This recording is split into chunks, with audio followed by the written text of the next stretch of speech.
From the National Newsroom of the Canadian Press, I'm John Kennedy. Economists are expecting the Bank of Canada to maintain its key interest rate as the central bank prepares to announce its interest rate decision later this morning. Economists are holding firm that the bank won't touch its 5% rate, despite signs that inflation is cooling in Canada. The nation's inflation rate dropped to 2.9% in January, but the bank has signaled it wants to see sustained declines before pivoting to rate cuts. The Canadian economy is expected to drive interest rates lower by putting downward pressure on price growth across the nation.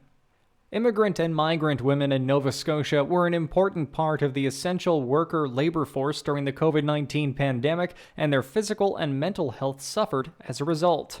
Researchers with the Canadian Centre for Policy Alternatives interviewed 27 newcomer women who worked in sectors such as food service, cleaning, grocery, and caregiving between 2020 and 2022 in Nova Scotia.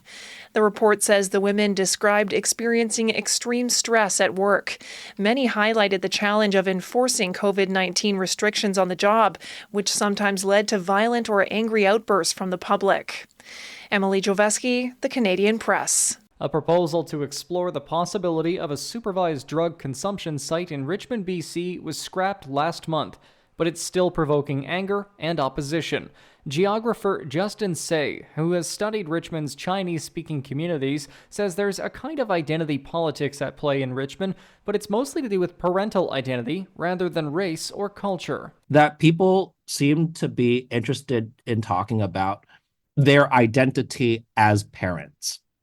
And because of their identity as parents, they're opposing that which they feel might endanger their children. Richmond City Council discussed the proposal last month to explore the idea of a consumption site, and more than 100 people signed up to speak out against the idea.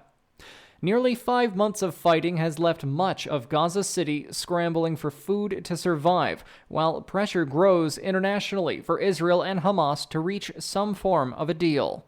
Over the past 5 months, Israel's killed thousands of Hamas fighters, destroyed dozens of their tunnels, and wreaked unprecedented destruction on the Gaza Strip.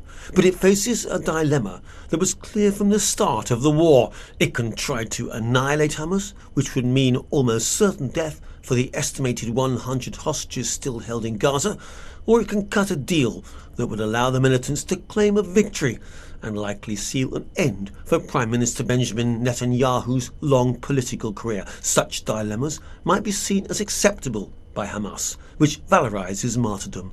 I'm Charles de Ledesma. This is the Canadian Press. In sports, the Toronto Maple Leafs welcome the Buffalo Sabres to Scotiabank Arena tonight. The Maple Leafs are third in the Atlantic Division and are looking for their 10th win in the last 12 games after losing 4-1 to Boston on Monday. Buffalo enters the game 10 points out of a playoff spot. Toronto's Professional Women Hockey League will look to make it 8 wins in a row tonight against Boston at home. At a slow start to the season, Toronto has finally climbed to third place in the 6-team league. Boston is in fourth. Elsewhere in the PWHL, league-leading Montreal visits New York, which is in last place with 10 games remaining. Prince Edward Island's Tyler Smith faces off against defending champion Brad Goujout this morning at the Canadian Men's Curling Championship in Regina. Smith is off to a hot start at the Brier with a 4-1 record. Meanwhile, Goujout is 4-2 so far in defense of his title. From the Canadian Press, I'm John Kennedy.